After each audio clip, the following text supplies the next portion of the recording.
La Orden de los Rosacruces y la Fraternidad Rosacruz. Del libro Los Misterios Rosacruces, de Max Seidel.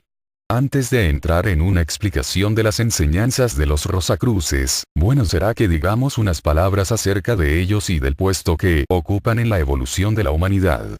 Por razones que se dirán más adelante, estas enseñanzas ofrecen una visión dualística. Sostienen que el hombre es un espíritu que encierra todos los poderes de Dios, como la simiente encierra la planta, y que estos poderes se desenvuelven poco a poco en una serie de existencias dentro de un cuerpo terrenal que mejora gradualmente. Asimismo, que este proceso de desarrollo se ha llevado a cabo bajo la guía de seres exaltados que ordenan todavía nuestros pasos, aunque va disminuyendo a medida que adquirimos intelecto y voluntad.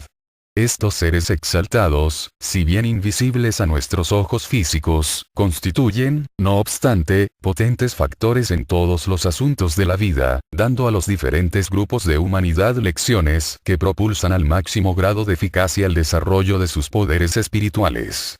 De hecho, la Tierra puede compararse a una vasta escuela de entrenamiento en la que existen discípulos de edad variada y de diferente habilidad o disposición, como ocurre en cualquiera de nuestras escuelas. Existen los salvajes, viviendo y adorando bajo las más primitivas condiciones, viendo a Dios en un madero o en una piedra. Así, gracias al progreso que el hombre realiza hacia adelante y hacia arriba en la escala de la civilización, encontramos una más alta concepción de la deidad, hasta haber florecido en nuestro mundo occidental en la hermosa religión cristiana, que nos procura, actualmente, la inspiración espiritual y el incentivo necesario para mejorar.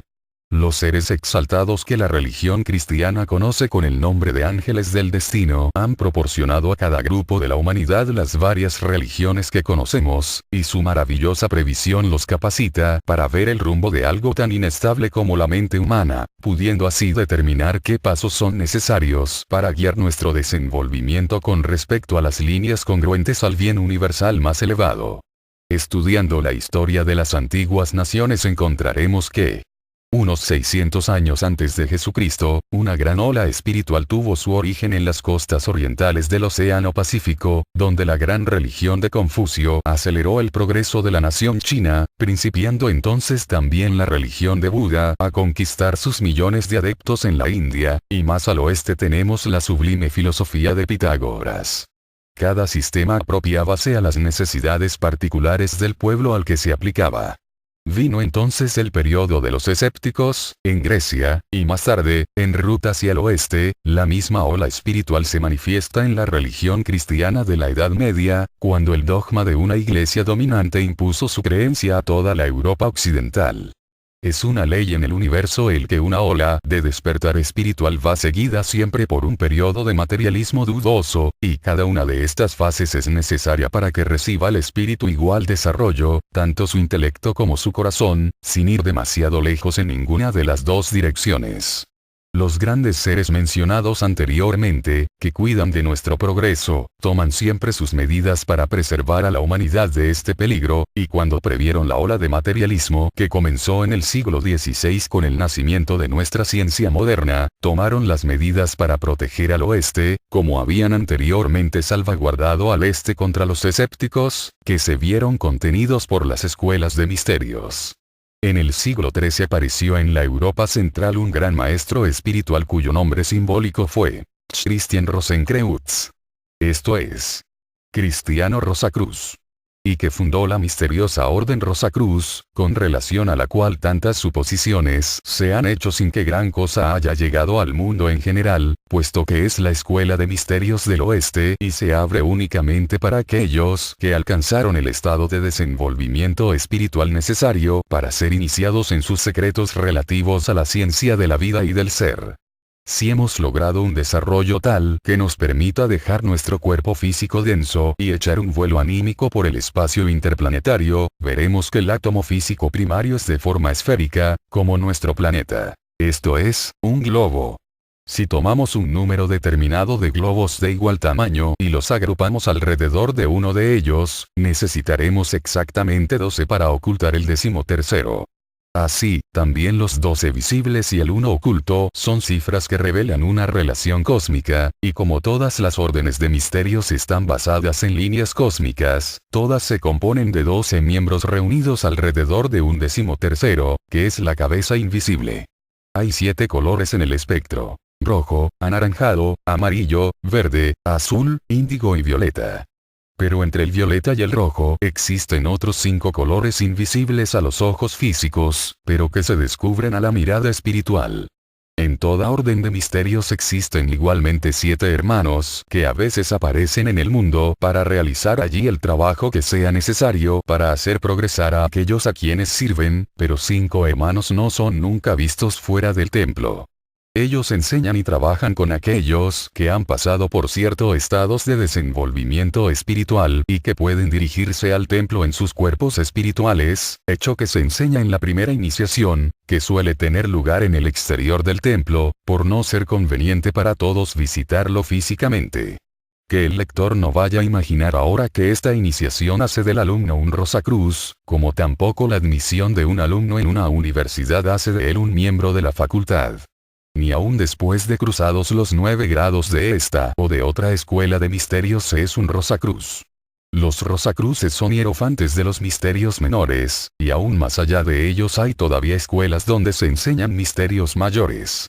Todos aquellos que han dejado atrás los misterios menores y son ya alumnos de los misterios mayores, se llaman adeptos. Pero ni ellos, aún así,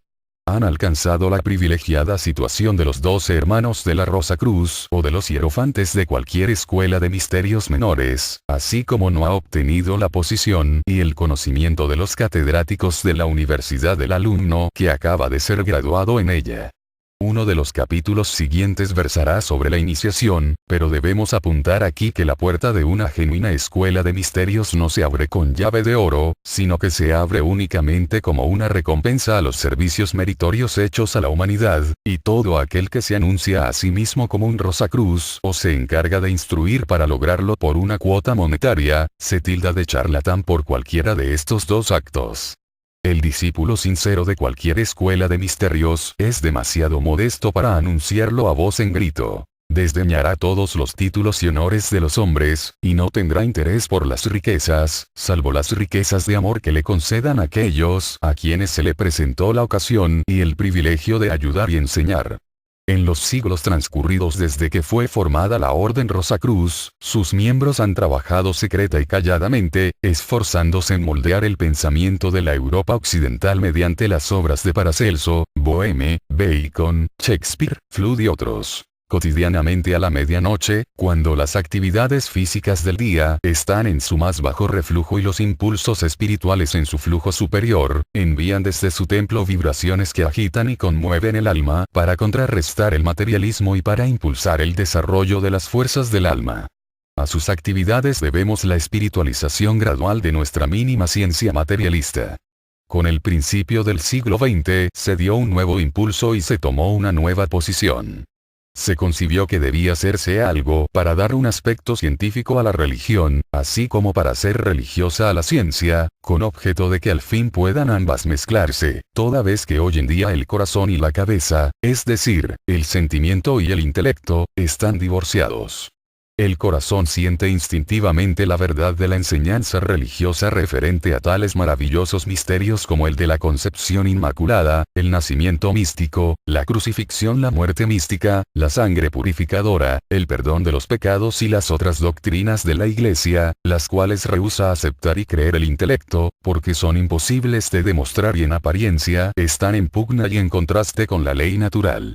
El progreso material puede ser impulsado cuando domina el intelecto, y los anhelos del corazón quedan desatendidos. Pero el crecimiento del alma quedará retardado hasta que también el corazón reciba lo que le corresponda. Con el objeto de proporcionar al mundo una enseñanza que reúna las características de satisfacer a la mente y al corazón, se necesitó buscar e instruir a un mensajero. Como es de suponer, era necesario que reuniese determinadas cualidades, y el primeramente elegido fracasó al sufrir cierta prueba, pese a haber empleado varios años para prepararle para este trabajo. Es bueno repetir que hay una época para sembrar, así como hay otra para la cosecha, y que también hay determinadas estaciones para todos los trabajos de la vida, y, en concordancia con esta ley de periodicidad, todos los impulsos para la elevación espiritual deben darse en momentos apropiados para que tengan éxito. La primera y la sexta década de cada siglo son propicias especialmente para comenzar la promulgación de enseñanzas espirituales nuevas. Por lo tanto, los Rosacruces quedaron muy afectados por aquel fracaso, porque solo restaban 5 años de la primera década del siglo XX. Su segunda elección de un mensajero recayó en el autor de este trabajo, aunque él no lo supo por aquel entonces, y mediante un esfuerzo de ayuda sobre las circunstancias que concurrían en el autor, hicieron posible que pudiera empezar el periodo de preparación para el trabajo que se deseaba que hiciera. 3 años después, en ocasión de haber ido a Alemania, así como por circunstancias arregladas por la invisible fraternidad, y cuando se hallaba en el límite de la desesperación, por haber descubierto que la luz, que era el objeto de su busca, quedaba reducida a una linterna mágica, los hermanos de la Orden Rosacruz lo pusieron a prueba para ver si él podría ser el fiel mensajero y darle las enseñanzas que deseaban confiarle para que luego se difundieran por el mundo.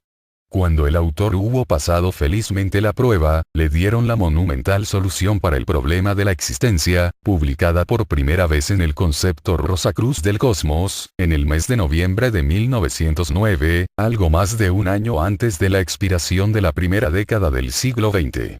Este libro marcó una nueva era en la llamada literatura oculta, y las muchas ediciones que han sido publicadas desde entonces, así como los millares de cartas que continuamente llegan al autor, son testimonios elocuentes del hecho de que las gentes están encontrando en esta enseñanza una satisfacción que en vano habían buscado anteriormente. Los Rosacruces dicen que todas las grandes religiones han sido dadas a los pueblos entre quienes se han encontrado, por inteligencias divinas que idearon cada sistema de adoración de modo que llenase y se adaptase a las necesidades de cada raza y de cada nación. Un pueblo primitivo no puede responder a una religión sublime y elevada, y viceversa. Aquello que puede servir para favorecer a una raza podía hundir a otra, y amoldándose a tal política se ideó un sistema de autodesarrollo adaptado al mundo occidental, el cual está por temperamento irracionalmente inadaptado para seguir la disciplina de la escuela oriental, que fue proyectada para los pueblos más atrasados del Oriente. La Fraternidad Rosacruz. Con el propósito de promulgar en el mundo occidental las enseñanzas rosacruces, se fundó la Fraternidad Rosacruz en el año 1909.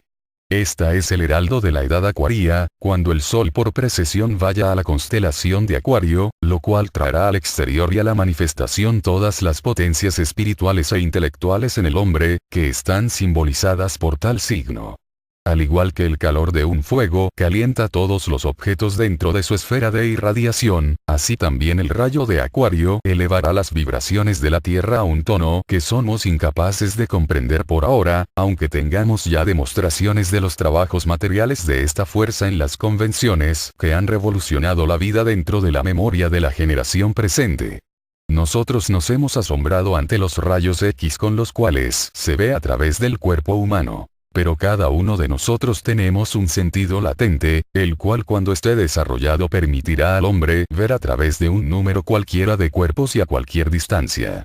También nos maravillamos ante las conversaciones telefónicas de continente a continente, pero todos tenemos internamente un sentido latente de habla y de oído que es mucho más agudo y potente. Nos sorprendemos ante la visión de los buques navegando bajo el agua o de los aparatos que surcan los cielos, pero también nosotros todos somos capaces de viajar bajo el agua o de remontarnos a grandes alturas, y aún más. Nosotros podremos atravesar las rocas más sólidas, y entre el rugiente fuego, sin sufrir el más ligero daño cuando sepamos el modo de hacerlo, y el rayo mismo es lento comparado con la velocidad que nos será dable alcanzar. Esto nos parece un cuento de hadas o pura fantasía, como las novelas de Julio Verne hace una generación, pero la edad acuaria será testigo de la realización de todos estos sueños y aún de muchos más, de lo cual no podemos ni tener idea actualmente. Semejantes facultades las tendrán entonces gran cantidad de personas, quienes las habrán desarrollado gradualmente, del mismo modo que hasta la fecha hemos aprendido a caminar, hablar, oír, ver, etc. Todo esto entraña un gran peligro, pues, como es obvio, cualquier ser dotado de tales facultades puede usarlas en detrimento de la mayoría del mundo, a menos que sea refrenado por un espíritu de desinterés y un altruismo hacia toda la natura. Así pues, la religión es necesaria hoy en día como nunca antes lo ha sido, para inculcar el amor y la fraternidad entre los hombres, para que de este modo puedan prepararse para usar el mayor de los dones que tienen reservados bien y sabiamente. Esta necesidad de la religión es sentida especialmente por cierta clase de personas, en las que el éter está unido más sueltamente a los átomos físicos que lo está en la mayoría, y por esta razón la mencionada clase está empezando a notar las vibraciones de Acuario. Esta clase está, asimismo, dividida en dos grupos.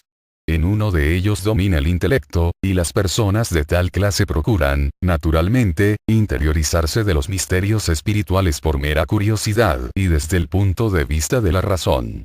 Persiguen el sendero del conocimiento por el conocimiento en sí, considerándolo como una finalidad en sí mismo. La idea de que el conocimiento es de valor únicamente en el caso de ser puesto en práctica para un uso constructivo parece que no ha surgido a través de su raciocinio. A los individuos de esta clase los podemos llamar ocultistas. El otro grupo no se preocupa del conocimiento, sino que siente una interna atracción hacia Dios, y persigue el sendero de la devoción hacia el elevado ideal puesto ante ella por Cristo, haciendo las obras que Él hizo en tanto lo permite su cuerpo de carne, y esto con el tiempo produce una iluminación interna que lleva consigo todo el conocimiento que alcanza la clase anterior, los ocultistas, y mucho más también. Esta clase puede ser denominada la de los místicos. Determinados peligros hay en cada uno de los dos grupos. Si el ocultista obtiene la iluminación y desenvuelve dentro de sí las facultades espirituales latentes, puede usarla para el beneficio de sus objetos personales, con el mayor perjuicio para el prójimo. Esto se llama magia negra, y el castigo que automáticamente cae sobre la cabeza del que así obra es tan horroroso, que es mejor tender un velo sobre ello. El místico puede también equivocarse debido a su ignorancia y caer en las redes de la ley de la naturaleza, pero como quiera que es impulsado por el amor, sus equivocaciones nunca serán muy serias, y a medida que crece en gracia, la silenciosa voz de su corazón le hablará más distintivamente para señalarle el buen camino.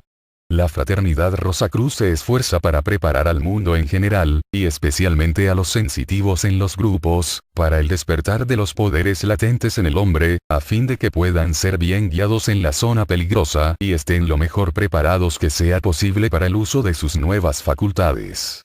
Se hace el esfuerzo de combinar el amor, sin el cual, según Pablo, el conocimiento de todos los misterios es inútil, con un conocimiento místico basado y fundamentado en el amor, para que los discípulos de esta escuela puedan convertirse en exponentes vivientes de esta unión o combinación de la ciencia del alma de la escuela de la sabiduría occidental, y educar gradualmente a la humanidad en general en las virtudes necesarias para asegurar la posesión de estas elevadas fuerzas. Del libro Los misterios Rosacruces. De Max Heindel.